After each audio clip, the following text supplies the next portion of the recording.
নবীজি বলেন, কেউ যদি হজের যায়, যাওয়ার পর অশ্লীল কথা কাজ না করে আর পাপের কাজ যদি না করে, এই ব্যক্তি যখন হজ থেকে ফিরে আসবে, মনে করেন আমাদের বাংলাদেশের কেউ যদি এই বছর হজে যায়, যাওয়ার পর যদি অশ্লীল কথা না বলে, অশ্লীল কাজ না করে, আর যদি গুনাহের কাজ না করে, রজা কায়াউমিন ওয়ালাদাতহু উম্মুহু, মা সন্তান জন্ম দিলে যেমন নিষ্পাপ হয়ে দুনিয়াতে আসে, এইভাবে নিষ্পাপ শিশুর মতো হাজী সাহেব বাংলাদেশে আসবে।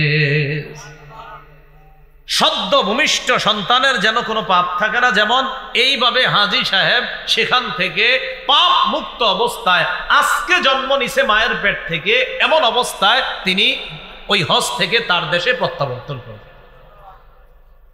এগুলো ফজিলত নম্বর 1। হজের ফজিলত নম্বর 2, কোন ব্যক্তি যদি হজ করে, হজে গিয়ে যদি পাপের কথা না বলে, কাজ না করে, তার আগের সবগুলা গুনাহ মাফ করে দেওয়া হয়। তিরমিজি শরীফের 811 নম্বর হাদিসের বর্ণনা, আন আবি হুরায়রা রাদিয়াল্লাহু তাআলা আনহু قال قال رسول الله صلى الله عليه وسلم من حج لله فلم يرفث ولم يفسق غفر له ما تقدم من ذنبه। রাসূলুল্লাহ সাল্লাল্লাহু আলাইহি সাল্লাম বলেন, কেউ যদি আল্লাহর জন্য হজ করে, সেখানে যদি কোনো অশ্লীল কথা, অশ্লীল কাজ না করে আর পাপের কাজ না করে, তার আগের সব গুনাহগুলা মাফ করে দেওয়া হয়। এগুলো হজের ফজিলত। আরেকটা হলো হজ্জে মাবরুর। হজ্জে মাবরুরের ফজিলত, এটা আবার আশ্চর্য ফজিলত। হজ্জে মাবরুরের 1 নম্বর ফজিলত দেখেন কি, রাসূলুল্লাহ সাল্লাল্লাহু আলাইহি সাল্লাম হজ্জে মাবরুরকে বলেছেন শ্রেষ্ঠ আমল, সবচেয়ে মর্যাদাপূর্ণ আমল। সহিহ বুখারীর 26 নম্বর হাদিসের বর্ণনা, আন আবি হুরায়রা রাদিয়াল্লাহু তাআলা আনহু قال সুইলা রাসূলুল্লাহ সাল্লাল্লাহু আলাইহি ওয়াসাল্লাম আইয়ুল আমালি আফযালু ইয়া রাসূলুল্লাহ। রাসূলুল্লাহ সাল্লাল্লাহু আলাইহি সাল্লামকে প্রশ্ন করা হলো, আল্লাহর কাছে সবচেয়ে মর্যাদাপূর্ণ আমল কোনটা? নবীজি জবাব দিলেন, ঈমানুন বিল্লাহি ওয়া রাসূলি। ঈমানুন বিল্লাহ, আল্লাহকে বিশ্বাস করা, রাসূলকে বিশ্বাস করা, এটা হলো সবচেয়ে ফজিলতের আমল। কাইলা সুম্মা মাযা ইয়া রাসূলুল্লাহ, প্রশ্ন করা হলো, হুজুর এরপর সবচেয়ে মর্যাদাপূর্ণ আমল কোনটা? নবীজি বললেন, এরপর সবচেয়ে মর্যাদাপূর্ণ আমল হলো আল জিহাদু ফি সাবিলিল্লাহ, আল্লাহর রাস্তায় জিহাদ করা। কাইলা সুম্মা মাযা ইয়া রাসূলুল্লাহ, প্রশ্ন করা হলো, এরপর সবচেয়ে ফজিলতপূর্ণ আমল কোনটা আল্লাহর কাছে? নবীজি জবাব দিলেন, হজ্জুন মাবরুর, হজ্জে মাবরুর এরপর সবচেয়ে ফজিলতপূর্ণ আমল। হজ্জে মাবরুর মানে হলো যে হজটা আল্লাহ কবুল করে নেয় আর হজের প্রতিদানও আল্লাহ দিয়ে দেয়। হজ্জে মাবরুরের দ্বিতীয় ফজিলত, বুখারী শরীফের 1773 নম্বর হাদিসের বর্ণনা। এই হাদিসের বর্ণনাকারী সাহাবীর নাম আবু হুরায়রা। عن أبي هريرة رضي الله تعالى عنه قال قال رسول الله صلى الله عليه وسلم العمرة إلى العمرة كفارة لما بينهما। রাসূলুল্লাহ সাল্লাল্লাহু আলাইহি সাল্লাম বলেন, এক উমরা থেকে আরেক উমরা, এই 2 উমরার মাঝখানে আপনি একবার উমরা করছেন, আবার আরেকবার উমরা করছেন, এর মাঝখানে যতগুলা গুনাহ আছে সব গুনাহের কাফারা পরবর্তী উমরা হয়ে যায়। ওয়াল হজ্জুল মাবরুর লাইসা লাহু জাযাউন ইল্লাল জান্নাহ। নবীজি বলেন, হজ্জে মাবরুর অর্থাৎ হজ্জে মাবরুর মানে যে হজটা কবুল করা হয়, আল্লাহর দরবারে কবুল হয়, এই হজের ফজিলত একমাত্র আল্লাহর জান্নাত। হজ্জে মাবরুরের ফজিলত, হজ্জে মাবরুরের পুরস্কার ইল্লাল জান্নাহ, জান্নাত ছাড়া আর কিছু না। কারো হজ যদি আল্লাহ হজ্জে মাবরুর হিসাবে কবুল করে, তাকে আল্লাহ পাক রব্বুল আলামিন একটা প্রতিদানই দিবেন কি? নবী বলে, তার প্রতিদান হলো জান্নাত। হজ্জে মাবরুরের তৃতীয় ফজিলত, হজ্জে মাবরুর শ্রেষ্ঠ জিহাদ। সুবহানাল্লাহ, হজ্জে মাবরুর কি? শ্রেষ্ঠ জিহাদ। বাকি এটা নারীদের ক্ষেত্রেও রাসূল বলছেন। আম্মা জান আয়েশা সিদ্দিকা রাদিয়াল্লাহু তাআলা আনহার বর্ণনা, সহিহ বুখারীর 1520 নম্বর হাদিস। عن عائشة الصديقة رضي الله تعالى عنها قالت, আম্মা জান আয়েশা সিদ্দিকা রাদিয়াল্লাহু তাআলা আনহার বর্ণনা, তিনি বলেন, আমি রাসূলুল্লাহ সাল্লাল্লাহু আলাইহি সাল্লামকে বললাম, নারাল জিহাদা আফজালাল আমাল। ইয়া রাসূলুল্লাহ, আমরা দেখি জিহাদ হলো সবচেয়ে শ্রেষ্ঠ আমল, আফালা নুজাহিদু, হুজুর আমরা নারীরা কি জিহাদ করব না, শুধু পুরুষরাই জিহাদ করে, তো আমরা নারীরা কি দোষ করলাম?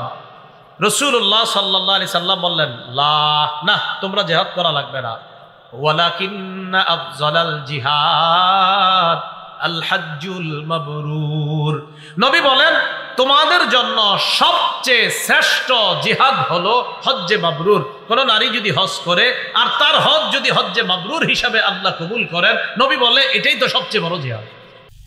সূরা আলী ইমরানের 96 এবং 97 আয়াতে কারিমা তেলাওয়াত করলাম। 96 থেকে 97 নম্বর আয়াত, এই দুই আয়াতের মধ্যে আল্লাহ পাক রব্বুল আলামিন আলোচনা করেছেন যে বিষয় নিয়ে মনোযোগ সহকারে পূর্ণ বয়ানটা যদি শ্রবণ করি তাহলে আমি, আপনারা, আমরা সকলেই আশা করি উপকৃত হতে পারবো। আল্লাহ সকলকে মনোযোগ দিয়ে কথাগুলা শোনার তৌফিক দান করেন। সূরা আলী ইমরানের 96 নম্বর আয়াতে আল্লাহ পাক রব্বুল আলামিন বলেন, ইন্না আউওয়ালা বাইতিন উদিআ লিন-নাস, নিশ্চয়ই প্রথম ঘর যেটা মানুষের জন্য স্থাপন করা হয়েছে, তৈরি করা হয়েছে, বানানো হয়েছে, লাল্লাযী বিবাক্কাতা, যেই ঘরটা মক্কায় অবস্থিত, মুবারাকা, যেই ঘরটা বরকতপূর্ণ ঘর, ওয়া হুদাল লিল আলামিন, এই ঘরটা পুরা বিশ্ববাসীর জন্য হেদায়েত।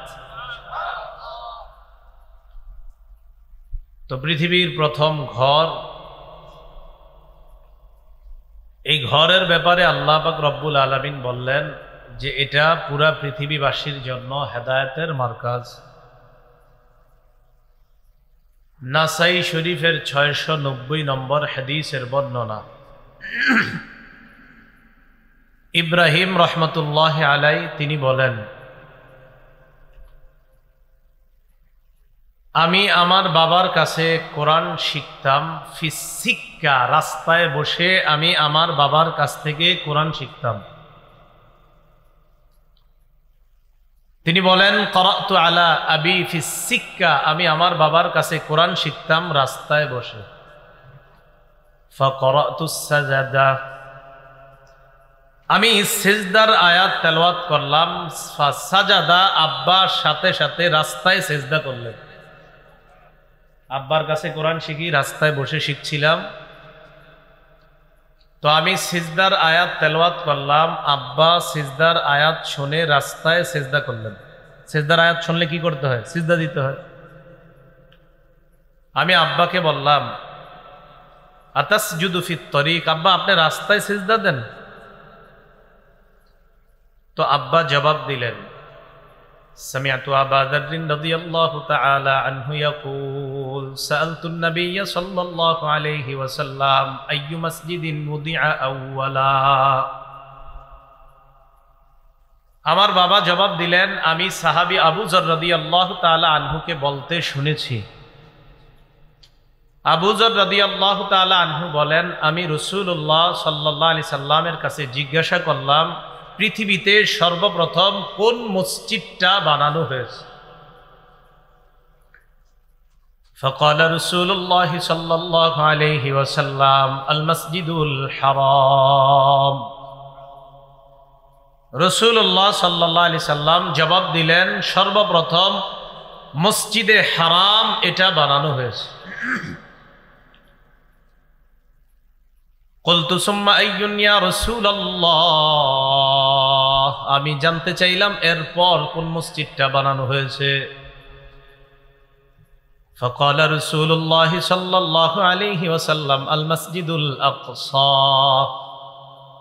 রাসূলুল্লাহ সাল্লাল্লাহু আলাইহি সাল্লাম বললেন, এরপর বানানো হয়েছে মসজিদে আকসা, বাইতুল মুকাদ্দাস বা বাইতুল মাকদিস বা আল আরদুল মুকাদ্দাসা, যেটাকে বলা হয় যে পবিত্র ভূমিতে অবস্থিত বাইতুল মুকাদ্দাস বা বাইতুল মাকদিস, এই বাইতুল মুকাদ্দাসটা এরপর বানানো হয়েছে, মানে যেটা মসজিদে আকসা।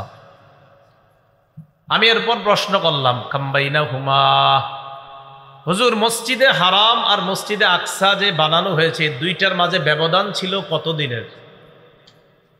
فقال رسول الله صلى الله عليه وسلم 40 عاما।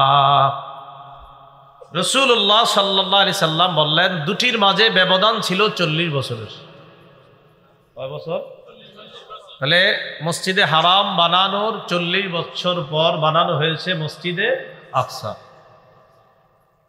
তো আল্লাহ বলেন প্রথম ঘর যেটা মক্কায় অবস্থিত,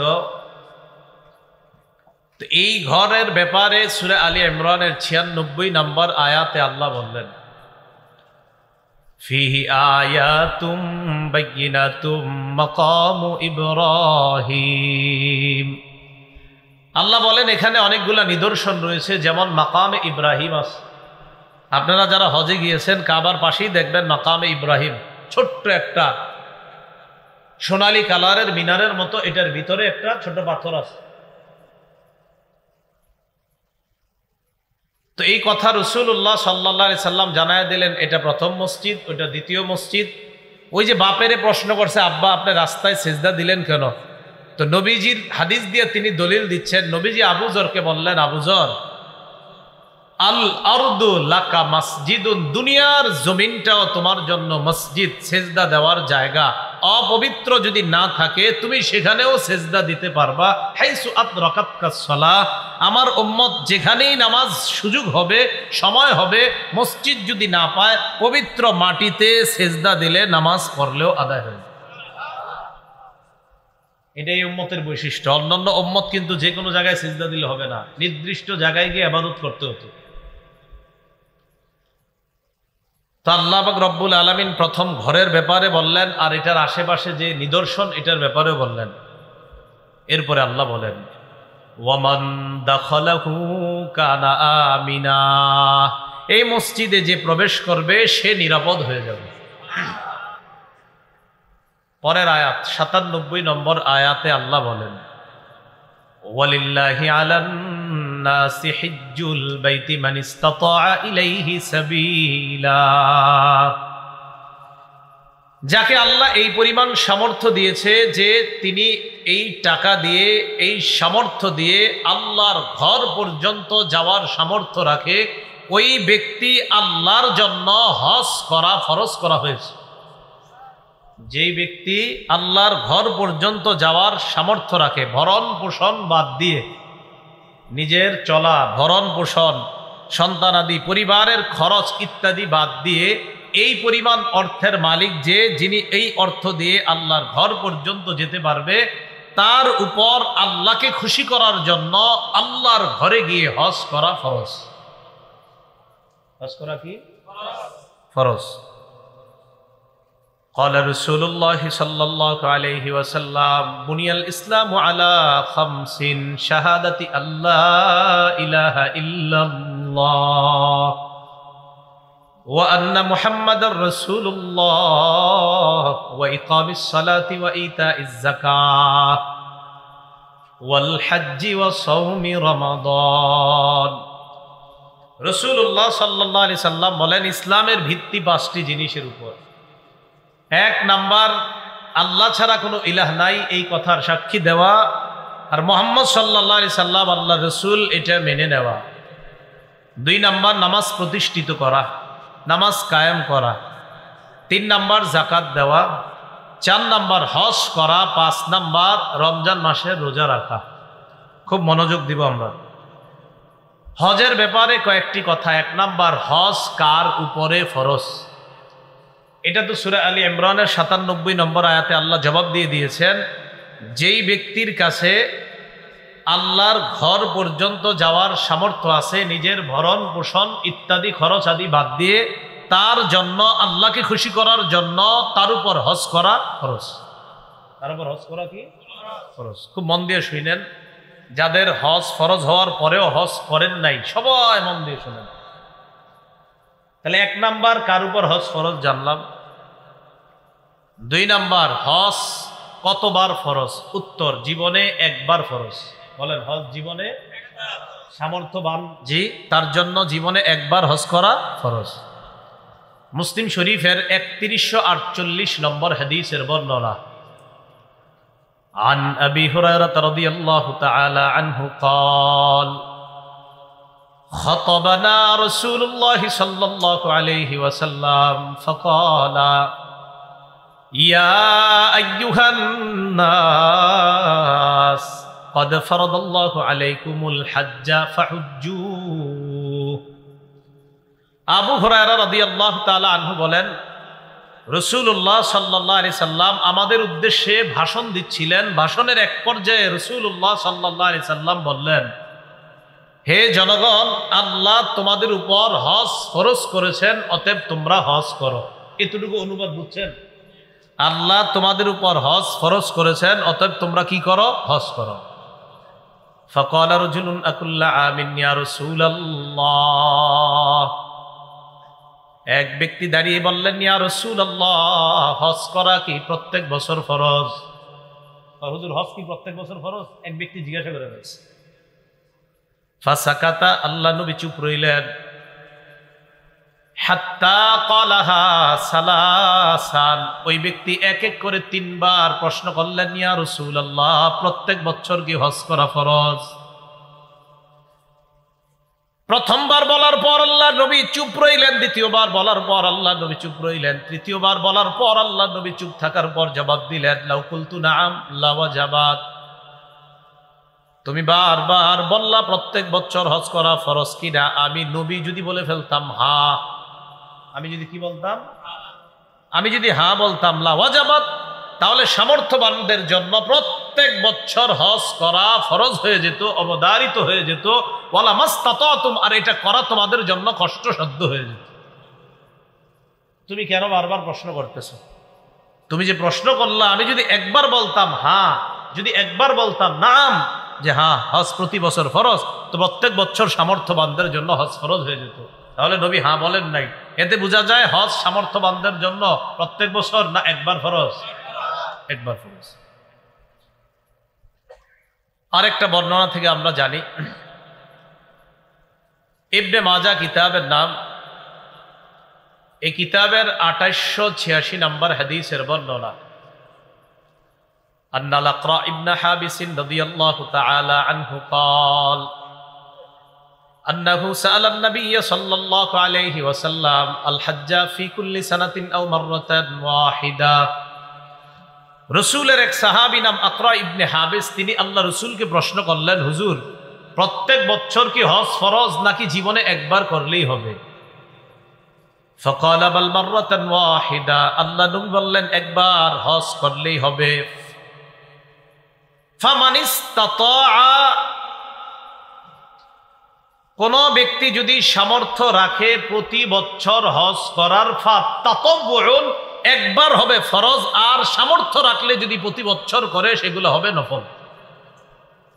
তাহলে কেউ যদি একবার হজ করে ফরজ আদায় হয়ে গেল। এখন কেউ যদি সামর্থ্য আছে তার, সে প্রতি বছর হজে যায়, নবীজি বলেন একবার ফরজ, আর বাকি যতবার যাবে ফাতাতাওউন, সববার কি হবে?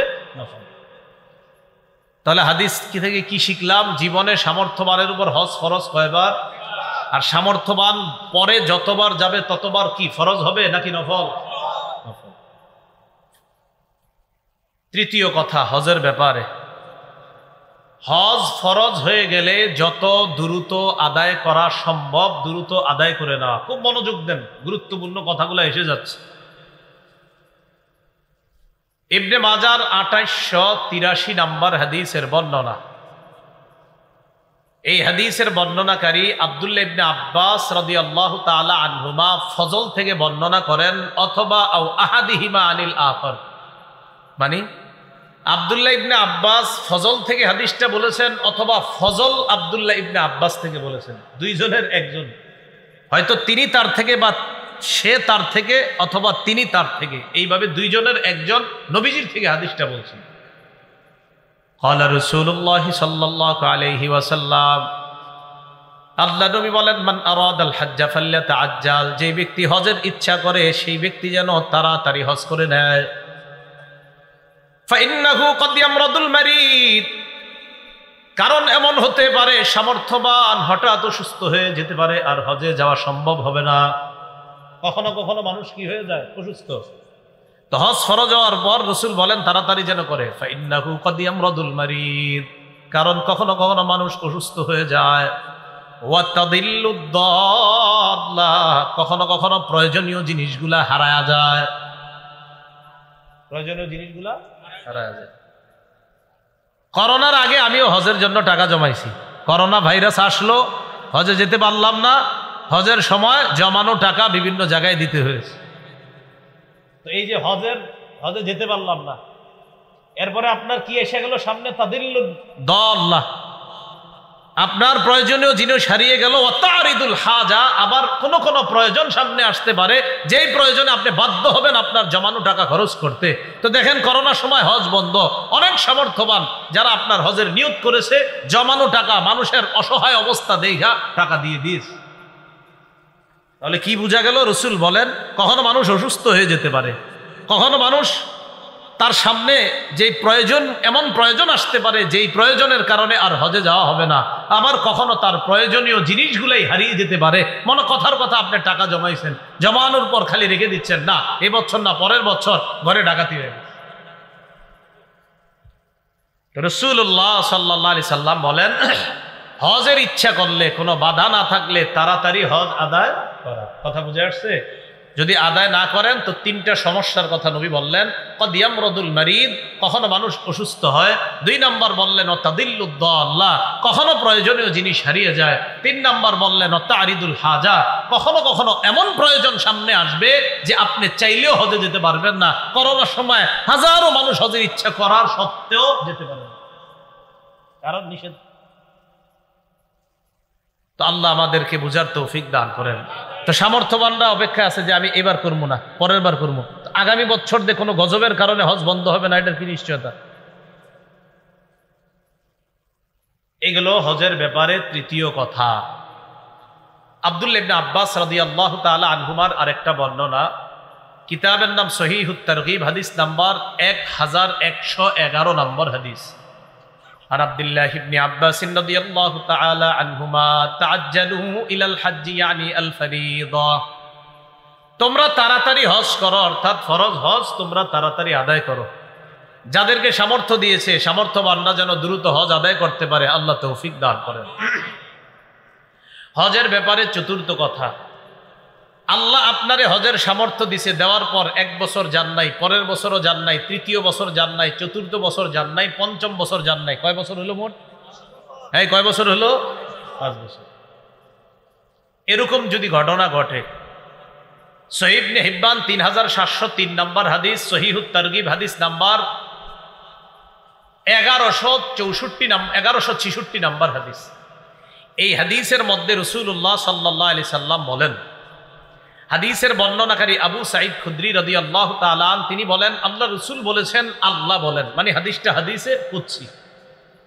আল্লাহ পাক রব্বুল আলামিন বলেন, ইন্না আবদান কদ সাহাহতু লাহু জিসমা, আমার এক বান্দা তার শরীরটা আমি সুস্থ রাখছি,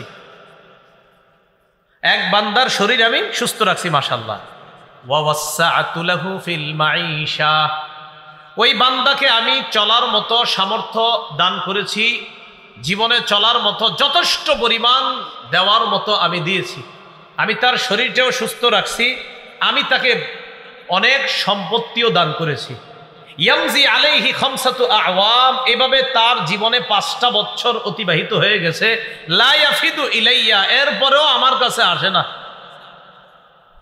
আমার কাছে আসে না। এক ব্যক্তির শরীর সুস্থ রাখলাম, তাকে আমি যথেষ্ট ভরণ পোষণ সহ আরো অনেক টাকা পয়সা দিলাম, সে আমার কাছে আসে না, 5 বছর হয়ে গেছে। লামাহরুম, আল্লাহ বলেন সে বঞ্চিত হয়ে যেতে পারে, মানে মাহরুম হয়ে যেতে পারে। 1 বার 2 বার 3 বার 5 বার এরকম মিস করছে, লামাহরুম কয় সে বঞ্চিত, আল্লাহ তাকে বঞ্চিত বলে ফেলছেন। আল্লাহ না করেন, আল্লাহ না করেন। যদি এরকম হয় যে আল্লাহ আপনাকে আর তৌফিকই না দেয়, তো আল্লাহ বললেন সম্পত্তি দিলাম 1 বার 2 বার 3 বার 4 বার 5 বার হয়ে গেল, আমার কাছে আসে না, লামাহরুম, সে বঞ্চিত। আল্লাহ আমাদেরকে হেফাজত করেন। হজের ব্যাপারে পঞ্চম কথা, আব্দুল্লাহ ইবনে ওমর রাদিয়াল্লাহু তাআলা আনহুমার বর্ণনা, সহিহ ইবনে খুজাইমা একটা কিতাব আছে, এই কিতাবের 2506 নম্বর হাদিস। আব্দুল্লাহ ইবনে ওমর রাদিয়াল্লাহু তাআলা আনহুমা বলেন, ইস্তামতিউ বিহাদাল বাইত।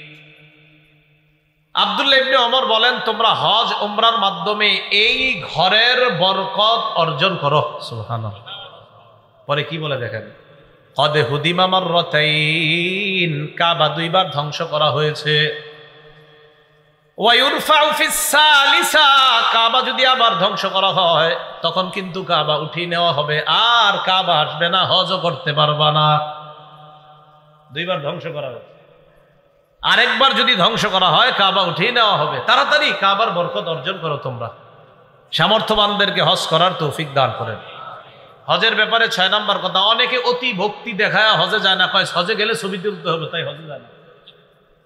এমনি অতিরিক্ত ছবি তোলা ঠিক না, এটা সত্যি কথা। অতিরিক্ত ছবি তোলা জায়েজ নাই, আন্দাজি প্রয়োজন ছাড়া ছবি তোলা ঠিক না।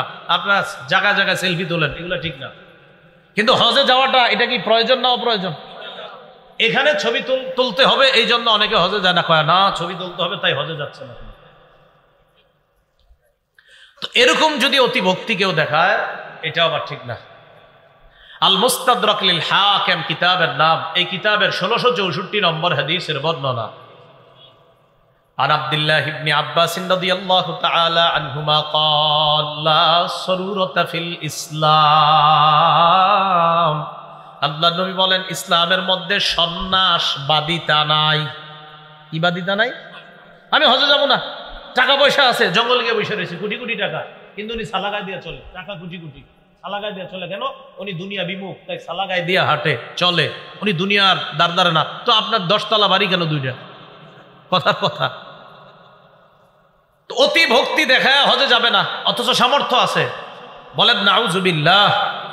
এরকম বুঝ যেন আপনাদেরকে কেউ না দেয়, সাবধান, আল্লাহ হেফাজত করেন। হজের ব্যাপারে 7 নম্বর কথা, হজের বিধানগুলা নবীজির সুন্নত থেকে শিখে নেওয়া। নাসাই শরীফের 3062 নম্বর হাদিসের বর্ণনা। আন জাবির ইবনে আব্দুল্লাহ রাদিয়াল্লাহু তাআলা আনহু قال রাআইতু রাসূলুল্লাহ সাল্লাল্লাহু আলাইহি ওয়াসাল্লাম ইয়ারমিল জামরাতা ওয়া হুয়া আলা বাঈরিহি ওয়া হুয়া ইয়াকুল খুযু মানাসিকাকুম ফাইন্নী লা আদরি লাআল্লি লা আহজ্জু বা'দা আমী হাযা। জাবের রাদিয়াল্লাহু তাআলা আনহু বলেন, আমি রাসূলকে দেখেছি, রাসূল তার বাহনের উপর বসে, উটনির উপর বসে শয়তানকে কঙ্কর মারতেছে। এরপর আমি আল্লাহ নবীকে দেখলাম বাহনের উপর বসে সাহাবীদেরকে দিক নির্দেশনা দেয় আর বলে, এ সাহাবাদের দল, খুযু মানাসিকাকুম, তোমরা হজের নিয়ম কানুনগুলা তাড়াতাড়ি শিখে নাও।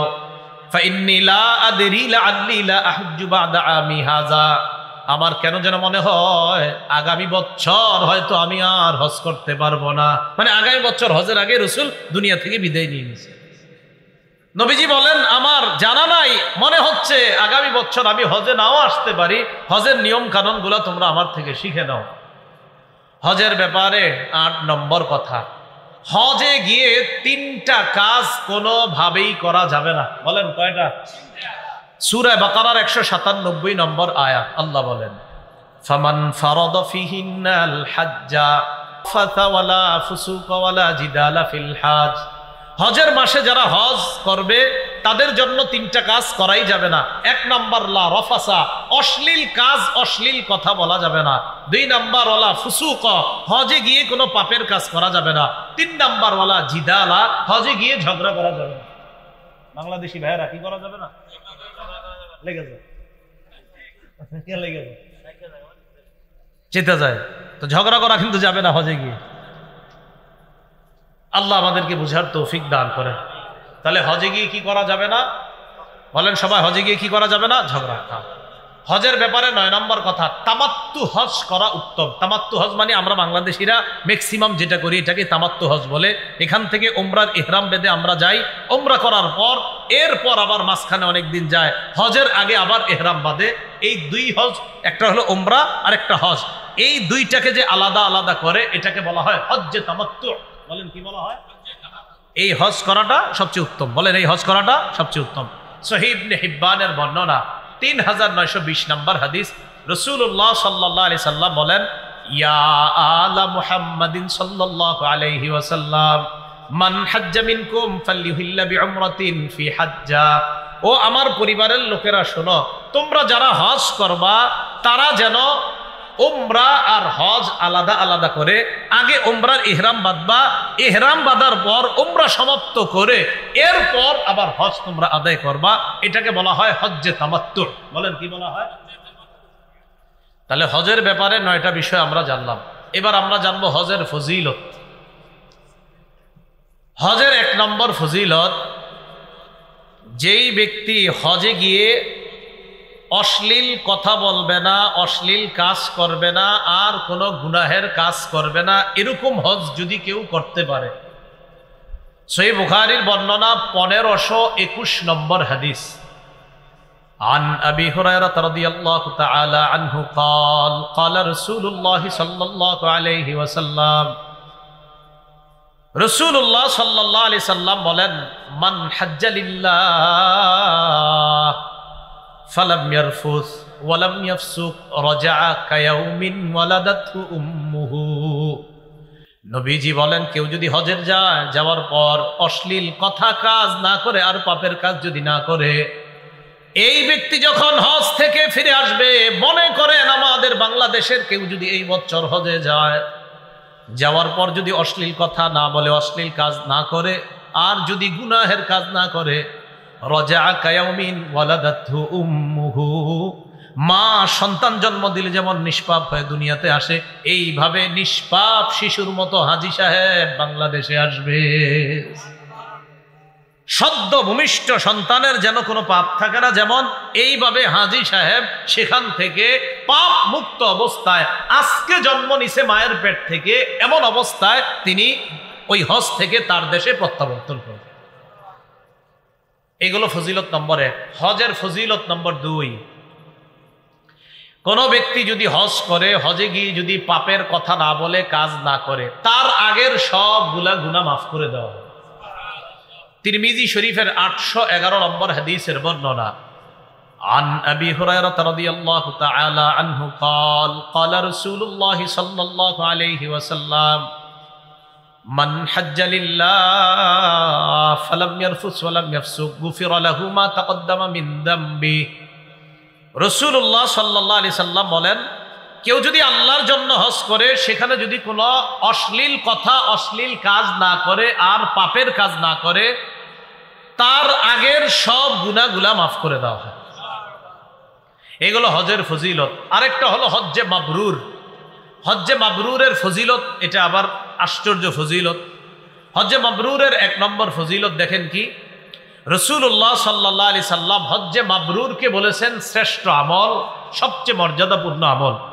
সহিহ বুখারীর 26 নম্বর হাদিসের বর্ণনা, عن أبي هريرة رضي الله تعالى عنه قال سئل رسول الله صلى الله عليه وسلم أي العمل أفضل يا رسول الله। রাসূলুল্লাহ সাল্লাল্লাহু আলাইহি সাল্লামকে প্রশ্ন করা হলো, আল্লাহর কাছে সবচেয়ে মর্যাদাপূর্ণ আমল কোনটা? নবীজি জবাব দিলেন, ঈমানুন বিল্লাহি ওয়া রাসূলি। ঈমানুন বিল্লাহ, আল্লাহকে বিশ্বাস করা, রাসূলকে বিশ্বাস করা, এটা হলো সবচেয়ে ফজিলতের আমল। কিলা সুম্মা মাযা ইয়া রাসূলুল্লাহ। প্রশ্ন করা হলো, হুজুর এরপর সবচেয়ে মর্যাদাপূর্ণ আমল কোনটা? নবীজি বললেন, এরপর সবচেয়ে মর্যাদাপূর্ণ আমল হলো আল জিহাদু ফি সাবিলিল্লাহ, আল্লাহর রাস্তায় জিহাদ করা। কিলা সুম্মা মাযা ইয়া রাসূলুল্লাহ। প্রশ্ন করা হলো, এরপর সবচেয়ে ফজিলতপূর্ণ আমল কোনটা আল্লাহর কাছে? নবীজি জবাব দিলেন, হজ্জুন মাবরুর, হজ্জে মাবরুর এরপর সবচেয়ে ফজিলতপূর্ণ আমল। হজ্জে মাবরুর মানে হলো যে হজটা আল্লাহ কবুল করে নেয় আর হজের প্রতিদানও আল্লাহ দিয়ে দেয়। হজ্জে মাবরুরের দ্বিতীয় ফজিলত, বুখারী শরীফের 1773 নম্বর হাদিসের বর্ণনা।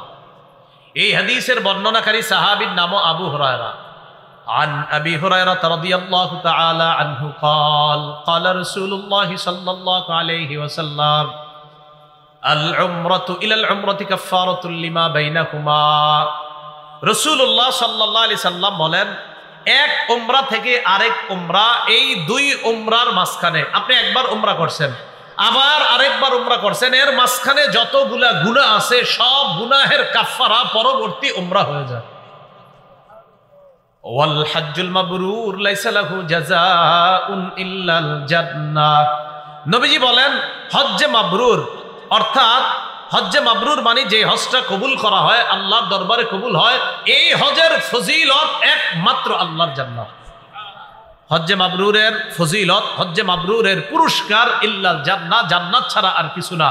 কারো হজ যদি আল্লাহ হজ্জে মাবরুর হিসাবে কবুল করে, তাকে আল্লাহ পাক রব্বুল আলামিন একটা প্রতিদানই দিবেন। কি? নবী বলে তার প্রতিদান হলো জান্নাত। হজ্জে মাবরুরের তৃতীয় ফজিলত, হজ্জে মাবরুর শ্রেষ্ঠ জিহাদ। সুবহানাল্লাহ। হজ্জে মাবরুর কি? শ্রেষ্ঠ জিহাদ। বাকি এটা নারীদের ক্ষেত্রেও রাসূল বলছেন। আম্মাজান আয়েশা সিদ্দিকা রাদিয়াল্লাহু তাআলা আনহার বর্ণনা, সহিহ বুখারীর 1520 নম্বর হাদিস। আন আয়েশা সিদ্দিকা রাদিয়াল্লাহু তাআলা আনহা ক্বালাত, আম্মাজান আয়েশা সিদ্দিকা রাদিয়াল্লাহু তাআলা আনহার বর্ণনা, তিনি বলেন আমি রাসূলুল্লাহ সাল্লাল্লাহু আলাইহি সাল্লামকে বললাম, নারাল জিহাদা আফজালাল আমাল। ইয়া রাসূলুল্লাহ, আমরা দেখি জিহাদ হলো সবচেয়ে শ্রেষ্ঠ আমল। আফালা নুজাহিদু, হুজুর আমরা নারীরা কি জিহাদ করব না? শুধু পুরুষরাই জিহাদ করে, তো আমরা নারীরা কি দোষ করলাম? রাসূলুল্লাহ সাল্লাল্লাহু আলাইহি সাল্লাম বললেন, লা, না, তোমরা জিহাদ করা লাগবে না। ওয়ালাকিন্না আফজালাল জিহাদ আল হজ্জুল মাবরুর। নবী বলেন তোমাদের জন্য সবচেয়ে শ্রেষ্ঠ জিহাদ হলো হজ্জে মাবরুর। কোন নারী যদি হজ করে আর তার হজ যদি হজ্জে মাবরুর হিসাবে আল্লাহ কবুল করেন, নবী বলে এটাই তো সবচেয়ে বড় জিহাদ। হজ্জে মাবরুরের আরেকটা ফজিলত, দুনিয়ার অন্যান্য আমলের সাথে নবী হজ্জে মাবরুরের তুলনা করছেন এইভাবে, দুনিয়ার পূর্ব পশ্চিমের মাঝখানে যত ব্যবধান, নবী বলেন হজ্জে মাবরুর আর অন্যান্য আমলগুলা, অন্যান্য আমলের চাইতে হজ্জে মাবরুরের মর্যাদাটা আল্লাহর কাছে পূর্ব পশ্চিম যতটা দূরত্ব, অন্য আমলের চাইতে মর্যাদায় হজ্জে মাবরুর আল্লাহর কাছে এত বেশি দামি। সহিহুল জামে কিতাবের নাম 1092 নম্বর হাদিস। এই হাদিসের মধ্যে আসছে আফজালুল আমাল আল ঈমানু বিল্লাহি ওয়াহদা, সবচেয়ে ফজিলতপূর্ণ আমল হলো আল্লাহর প্রতি বিশ্বাস করা। এরপর সবচেয়ে মর্যাদাপূর্ণ আমল হলো আল জিহাদু ফি সাবিলিল্লাহ, আল্লাহর রাস্তায় জিহাদ করা। এরপর সবচেয়ে মর্যাদাপূর্ণ আমল হলো আল হজ্জুল মাবরুর, হজ্জে মাবরুর আদায় করা। নবীজি বলেন হজ্জুল মাবরুর তাবজুলু সাইরুল আমাল কামা বাইনা মাতলি'ইশ শামসি ওয়া মাগরিবিহা। রাসূলুল্লাহ সাল্লাল্লাহু আলাইহি সাল্লাম বলেন সূর্য উদয় আর অস্ত, সূর্য উদয় হয় পূর্ব দিক থেকে, পশ্চিমে অস্তে যায়। সূর্য উদয়স্থল আর অস্ত এই দুইটার মাঝে যতটা ব্যবধান, হজ্জে মাবরুর অন্যান্য আমলের চাইতে এই পরিমাণ বেশি মর্যাদাপূর্ণ আল্লাহর কাছে। এবছর বাংলাদেশের যারা হজের নিয়ত করেছে, আল্লাহ যেন সকলকে হজ্জে মাবরুর আদায় করে আসার তৌফিক দান করেন। হজের ব্যাপারে পরের কথা, যারা মনে করেন দুর্বল, কথার কথা একজন মানুষ তার বয়স 60 বছর, বাচ্চা, অসুস্থ, মহিলা, এরা তো জিহাদে যাইতে পারে না। আপনার বাবা 60 বছর 65 বছর বয়স, উনি জিহাদের সওয়াব কিভাবে পাবে? কথার কথা। রাসূলুল্লাহ সাল্লাল্লাহু আলাইহি সাল্লাম বলেন, নাসাই শরীফের 2626 নম্বর হাদিস, ক্বালা রাসূলুল্লাহ সাল্লাল্লাহু আলাইহি ওয়াসাল্লাম জিহাদুল কাবীরি ওয়াস সাগীরি ওয়াদ দাঈফি ওয়াল মারআ আল হজ্জ ওয়াল উমরা। নবীজি বলেন বুড়া মানুষ, বৃদ্ধ মানুষ, ছোট মানুষ, অসুস্থ মানুষ আর নারীদের জিহাদ হলো হজ এবং উমরা করা। কোন মুরব্বী যদি হজ করে, কোন ছোট মানুষ যদি হজ করে, কোন অসুস্থ ব্যক্তি যদি হজ করে, কোন নারী যদি হজ করে, এই হজটা করার কারণে আল্লাহ তাকে জিহাদের সওয়াব দান করবে। তাহলে হজ করা এটা জিহাদের সওয়াব পাওয়া যায়। এক ব্যক্তি নবীজির কাছে আসছে, কিতাবের নাম মাজমাউজ জাওয়ায়েদ। জাআ রাজুলুন ইলা নবী সাল্লাল্লাহু আলাইহি ওয়াসাল্লাম, এক ব্যক্তি আল্লাহ রাসূলের কাছে আসছে। আসার পর নবীজিকে বললেন, ইন্নী জাবানুন ওয়া ইন্নী দাঈফুন ইয়া রাসূলুল্লাহ, হুজুর আমি ভীরু, আমি অসুস্থ, আমি দুর্বল। নবীজি সাল্লাল্লাহু আলাইহি সাল্লাম বললেন, হালুম্মা ইলা জিহাদিন লা শাওকাতা ফি, আসো তুমি এমন জেহাদের দিকে যেই জেহাদে কোনো কাটা নাই, মানে যেই জেহাদ করতে অস্ত্র শস্ত্র লাগে না। অর্থাৎ তুমি যেহেতু দুর্বল মানুষ, তোমার জেহাদ হলো হজ করা, হজ করলে আল্লাহ তোমাকে জেহাদের সওয়াব দান করবে। হজের ব্যাপারে পরের কথা, 3 ব্যক্তি আল্লাহর জিম্মায় থাকে। বলেন কয় ব্যক্তি? 3 ব্যক্তি। قال رسول الله صلى الله عليه وسلم ثلاثة في زمان الله عز وجل, নবীজি বলেন 3 ব্যক্তি আল্লাহর জিম্মায় থাকে। 1 নাম্বার, রাজুলুন খরাজা মিন বাইতিহি ইলা মাসজিদিন মিন মাসাজিদিল্লাহ, কোন ব্যক্তি যদি ঘর থেকে, আল্লাহর ঘর মসজিদের উদ্দেশ্যে রওনা করে, আপনি আপনার ঘর থেকে বের হলেন, মসজিদের উদ্দেশ্যে রওনা করলেন, মসজিদে গেলেন, নবীজি বলেন এই ব্যক্তি আল্লাহর নিয়ন্ত্রণে থাকে, আল্লাহর জিম্মায় থাকে। 2 নাম্বার, ওয়ারাজুলুন খরাজা গাজিয়ান ফি সাবিলিল্লাহ, কোন ব্যক্তি যদি আল্লাহর রাস্তায় জিহাদ করার উদ্দেশ্যে বের হয়, এই ব্যক্তিও আল্লাহর জিম্মায় থাকে। 3 নাম্বার, ওয়ারাজুলুন খরাজা হাজ্জান, কোন ব্যক্তি যদি আল্লাহর রাস্তায় হজ করার নিয়তে বের হয়, এই ব্যক্তি, মনে করেন আমাদের দেশের কেউ হজের নিয়তে বের হলো, আমাদের দেশে ফিরে আসা পর্যন্ত আল্লাহর জিম্মায়, আল্লাহর নিয়ন্ত্রণে তিনি চলে যান। হজের ব্যাপারে আরেকটি কথা, ইবনে মাজাহ হাদিসের কিতাব 2893 নম্বর হাদিসের বর্ণনা।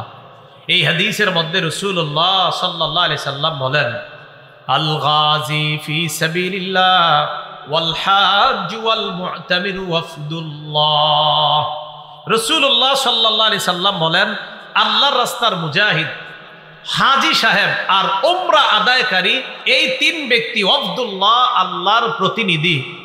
এই প্রতিনিধিরা ইনসালুহু, যখন তারা আল্লাহর কাছে দোয়া করে, আতাহু, আল্লাহ তাদেরকে যা চায় তাই দান করে। এই জন্য যারা হজে যাবে তাদেরকে আপনারা বলবেন যে ভাই আপনি কাবার সামনে দাঁড়ায়া আমার জন্য একটু আল্লাহর কাছে দোয়া করবেন। কেন? রাসূলুল্লাহ সাল্লাল্লাহু আলাইহি সাল্লাম বলেন, ক্বালা রাসূলুল্লাহ সাল্লাল্লাহু আলাইহি ওয়াসাল্লাম, ইয়াগফিরুল্লাহু লিল হাজ ওয়া লিমান ইস্তাগফারা লাহুল হাজ। রাসূলুল্লাহ সাল্লাল্লাহু আলাইহি সাল্লাম বলেন, আল্লাহ হাজী সাহেবকেও মাফ করে।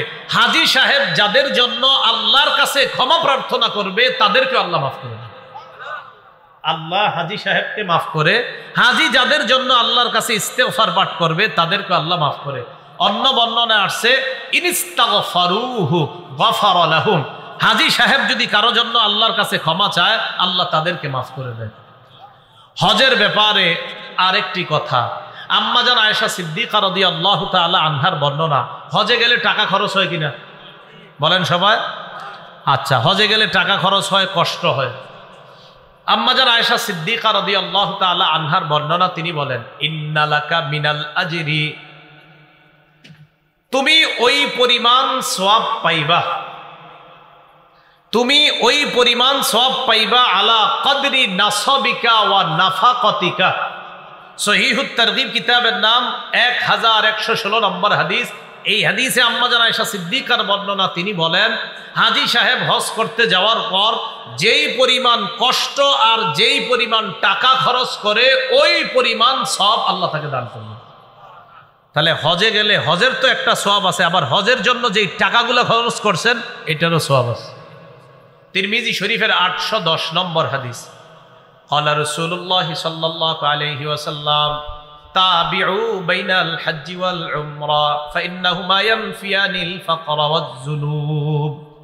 রাসূলুল্লাহ সাল্লাল্লাহু আলাইহি সাল্লাম বলেন, হজ এবং উমরা মানুষের দারিদ্রতা এবং গুনাহসমূহকে দূর করে দেয়। হজ করলে মানুষ দরিদ্র হয় না, বরং ধনী হয়। হজ করলে মানুষের গুনাহগুলা আল্লাহ ধুয়ে মুছে সাফ করে দেয়। তাহলে কি বুঝতে পারলাম? যাদেরকে আল্লাহ সামর্থ্য দান করছেন, তারা ওই যে দুনিয়ার প্রথম ঘর আল্লাহ বানাইছেন, এই ঘরে উপস্থিত হয়ে সেখানে গিয়ে আল্লাহকে খুশি করার জন্য হজ করা। তাহলে সামর্থ্য যাদেরকে আল্লাহ দিয়েছে, তারা কি হজ করব? ভবিষ্যতে যদি যাদেরকে দেয়, আর এখন যাদের আছে, আজকে যাদের আছে, আর ভবিষ্যতে যদি আল্লাহ সামর্থ্য দেয়, সবার হজের নিয়ত আছে তো ইনশাআল্লাহ। আল্লাহ তৌফিক দান করেন। যাকাতে টাকা খরচ হয়, হজেও কি খরচ হয় বলেন? টাকা খরচ হয়। বাকি দুটোটাই কিন্তু ফরজ। যাকাত যাদের উপর ফরজ এটাও আদায় করা কর্তব্য, হজ যাদের উপর ফরজ করে আল্লাহ এটাও কিন্তু আদায় করা কর্তব্য। আল্লাহ পাক রব্বুল আলামিন আমাদের সকলকে, যারা হজের আলোচনাটা শুনলাম, সামর্থ্যবান যারা হজ না করে বিশাল বড় বড় অট্টালিকা ইত্যাদি বানায়, যদি হজ না করে থাকে তো তাকে বলে দিবেন ভাই তাড়াতাড়ি হজে যান, না হয় কিন্তু বঞ্চিত হয়ে যেতে পারেন। আল্লাহ পাক রব্বুল আলামিন ধৈর্যের সাথে আপনারা এই গরম উপেক্ষা করেও যারা বসেছিলেন সকলকে যেন আল্লাহ পরিপূর্ণ প্রতিদান দান করেন, উভয় জগতে যেন আল্লাহ জাযায়ে খায়ের দান করেন। আমিন ওয়া আখিরু দাওয়ানা আনিল হামদুলিল্লাহি রাব্বিল আলামিন। আমরা মরহুম সিদ্দিকুর রহমান সাহেবের আত্মার মাগফিরাতের জন্য আমরা সবাই আল্লাহর কাছে দোয়া করব। আল্লাহুম্মা সাল্লি আলা মুহাম্মাদি ওয়া আলা আলি মুহাম্মাদ কামা সাল্লাইতা আলা ইব্রাহিম ওয়া আলা আলি ইব্রাহিম ইন্নাকা হামিদুম মাজিদ। আল্লাহুম্মা বারিক আলা মুহাম্মাদি ওয়া আলা আলি মুহাম্মাদ কামা বারাকতা আলা ইব্রাহিম ওয়া আলা আলি ইব্রাহিম ইন্নাকা হামিদুম মাজিদ। আলহামদুলিল্লাহি রাব্বিল আলামিন ওয়াল আকিবাতু লিল মুত্তাকিন ওয়াসসালাতু ওয়াসসালামু আলা সাইয়্যিদিল আমবিয়া ওয়াল মুরসালিন وعلى آله وأصحابه أجمعين. ربنا آتنا في الدنيا حسنة وفي الآخرة حسنة وقنا عذاب النار. رب ارحمهما كما ربياني صغيرا رب ارحمهما كما ربياني صغيرا. মাবুদ মেহেরবান মাওলা, আল্লাহ মেহেরবানি করে জীবনের সমস্ত গুনাহ খাতাগুলা মাফ করে দেন। আল্লাহ আমাদের মধ্যে যারা অসুস্থ সকলকে সুস্থ বানায় দেন। আল্লাহ যারা ঋণী ঋণ পরিশোধের ব্যবস্থা করে দেন, যারা অভাবী অভাব দূর করে দেন। আল্লাহ যারা হজের নিয়ত করেছে আল্লাহ মৃত্যুর আগে অবশ্যই যেন হজ আদায় করতে পারে তৌফিক দান করেন। আল্লাহ এবছর যারা হজের নিয়ত করেছে মাওলা, আল্লাহ সবাই যেন সহি সালেমে নিরাপদে হজ সম্পাদন করে আসতে পারে তৌফিক দান করেন। আল্লাহ মেহেরবানি করে আমাদের দোয়া আপনি কবুল করেন। আমাদের মধ্যে যারা অসুস্থ বানায় দেন মাবুদ মেহেরবান মাওলা। বিশেষ করে মরহুম সিদ্দিকুর রহমান সাহেবের কবরটা আপনি জান্নাতের বাগান বানায় দেন। আল্লাহ তার সন্তানরা দোয়া চেয়েছে মাওলা, মেহেরবানি করে তার কবরটা আপনি জান্নাতের বাগান বানায় দেন। আল্লাহ তিনি সহ উলামা তুলাবা সুলাহা এলাকার মুরব্বিয়ানে কেরাম, ছোট বড় নারী পুরুষ যারাই কবর জগতে শায়িত আছেন মাওলা, তাদের কবরগুলো আপনি জান্নাতের বাগান বানায় দেন। আল্লাহ আমাদের দোয়া আপনি কবুল করেন। রব্বানা তাকাব্বাল মিন্না ইন্নাকা আনতাস সামিউল আলিম ওয়া তুব আলাইনা ইন্নাকা আনতাত তাওয়াবুর রহিম। ওয়া সাল্লাল্লাহু তাআলা আলা খাইরি খালকিহি মুহাম্মদ ওয়া আলা আলিহি ওয়া আসহাবিহি আজমাইন। সুবহানা রাব্বিকা রাব্বিল ইজ্জাতি আম্মা ইয়াসিফুন ওয়া সালামুন আলাল মুরসালিন আলহামদুলিল্লাহি রাব্বিল আলামিন। ভাই একটা ঘোষণা শুনি। ওই বইয়ের আপনার গাড়ির মধ্যে কিতাব আছে, কিতাব বলতে প্রকাশনী থেকে কিতাব আনছে। আমি যে পদ্ধতিতে বয়ান করি এই পদ্ধতিতেই কিতাব